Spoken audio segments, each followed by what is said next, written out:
for looking out for me. Amazing stories he's been telling. Amazing. Continue, Jack.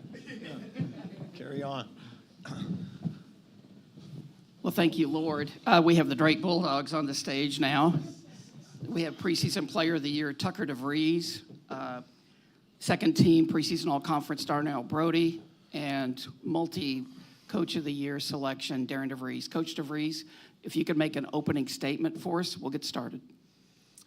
Yeah, great to be back down in St. Louis. It means we're getting close to tip-off again. So excited, for us to get rolling. Obviously, got a few more weeks of practice before the opening night. But it's been a good summer for us, a good fall.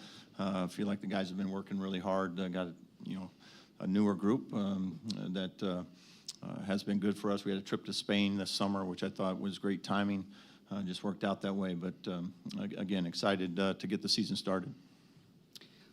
No different than the morning session. We do have a microphone here in St. Louis. We will have questions via Zoom, and we'll start with the question here in St. Louis for the Bulldogs. Tucker, obviously you're a guy who's on a lot of NBA draft boards, and you probably could have gone in the draft this year, but you didn't go in. Can you just talk about that decision? Why did you decide to stay and not test those waters? Yeah, I think for me, it's just a place that I enjoy. I have a lot of fun playing college basketball. Being here with this group of guys, and kind of taking the next page of an era in Drake basketball. A lot of new guys this year. With so many guys leaving, just wanted to stick around and experience college basketball, because once you leave, you don't get that back. And there's nothing better that I like doing than, like I said, playing college basketball.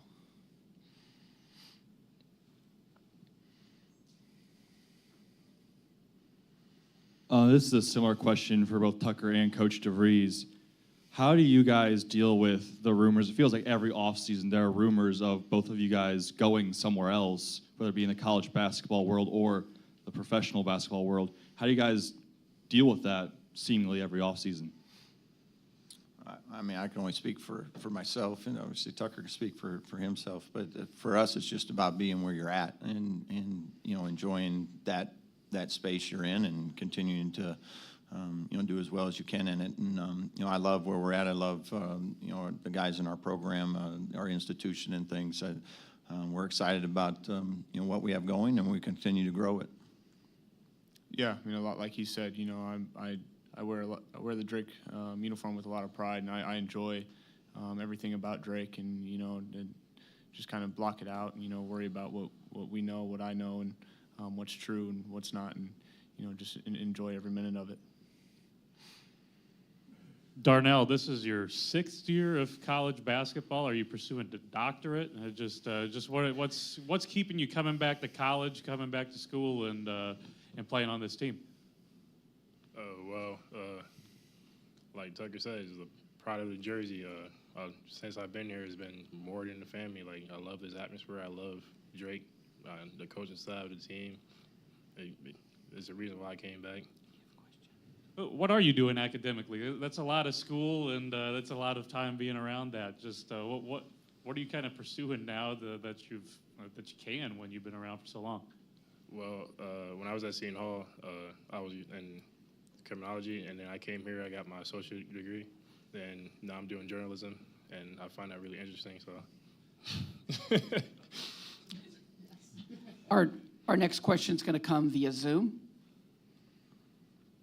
Good afternoon, Coach. John Teitel from HoopsHD.com. I wanted to get a sense, as a coach, do you have a sense of what Tucker's ceiling is? And as a father, has he even exceeded your own high expectations for him? No, as far as a ceiling, I think every player, if they're willing to work at it, will continue to grow. Their game just naturally continues to evolve, and I think that's true until guys end up, being done. You continue to try to evolve your game and improve on it at whatever stage you're at in your career, and he's continued to do that. I think he's made some great strides this summer. I don't think you ever want to put a cap on somebody's potential. I think you just let them continue to grow and get better and see where that leads to. Do you have a follow-up question?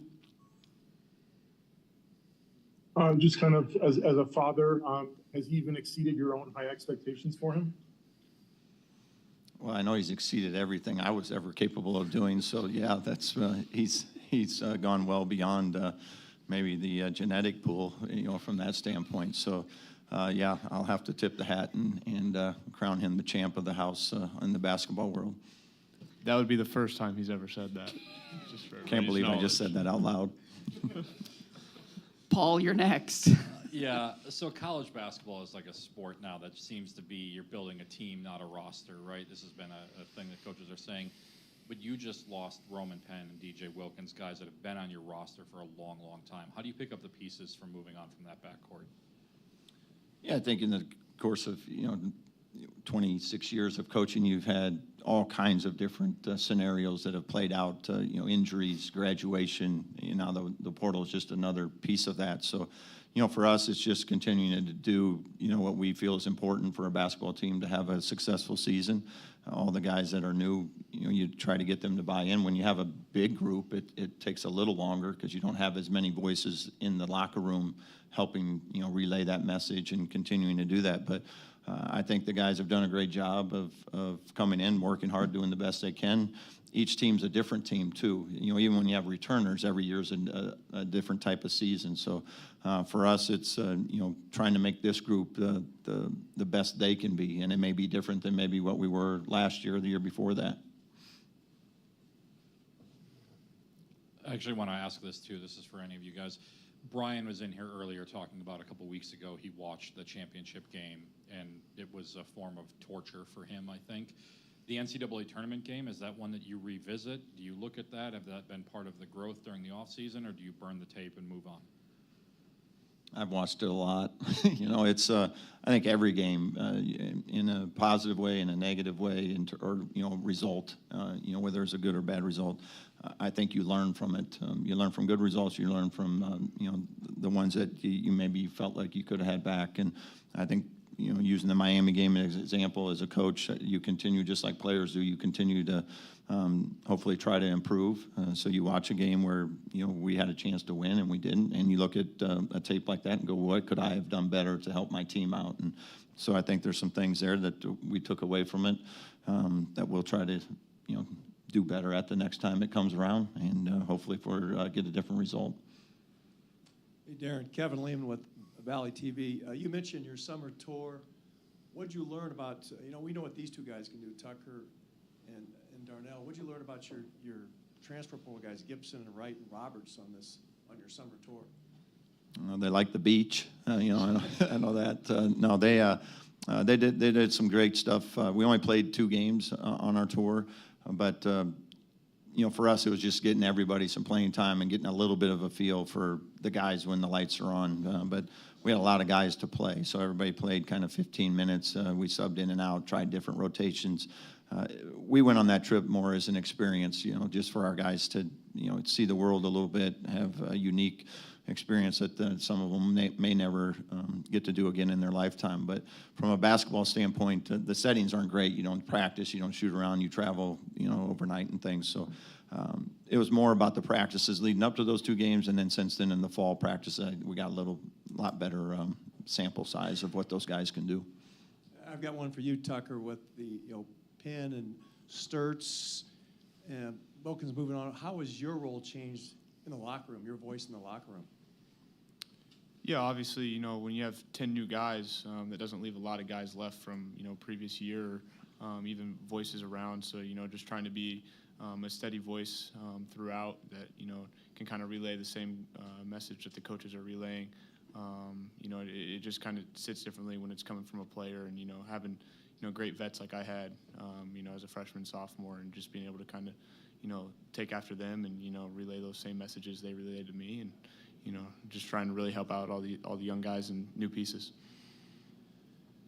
Coach Tucker mentions there that you guys have 10 new guys, yet you're picked to win the league. Just what do you think that says about respect for the program you've been able to build, and just what this team could be when you get picked to win the league and it's a different roster? I think it says, a little bit about the guys you have coming back. Now, I would say in you know, this time of year with the portal now especially, it's so hard to predict. I don't even know how you come up with one because rosters are so different than maybe where people finished with in March. So, you know, between graduation and the portal, it's really hard to really say who's going to do what. But I do think it says maybe a little bit about the success you had the previous years with the guys you have returning, and you know, you try to live up to that. But the preseason rankings, as we talk about all the time with our team, are you know, really don't indicate anything of what's going to play out in the upcoming season. We have less than 5 minutes left in this session, just as an FYI.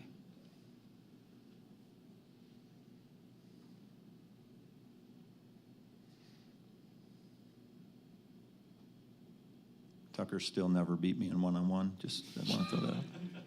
What's the overall record? 72, 73, and 0. I don't know. Yeah. When's the last time you played? The day you got the job. It's on camera. What about golf? I've heard a different story in the golf course. Very Yeah. different. Yeah, he's on a little bit of a winning streak. Darnell, have you beaten Coach one-on-one? If you think I'm playing in one-on-one, you're crazy. Okay, I think we're off the rails now, officially. Gentlemen, thank you very much.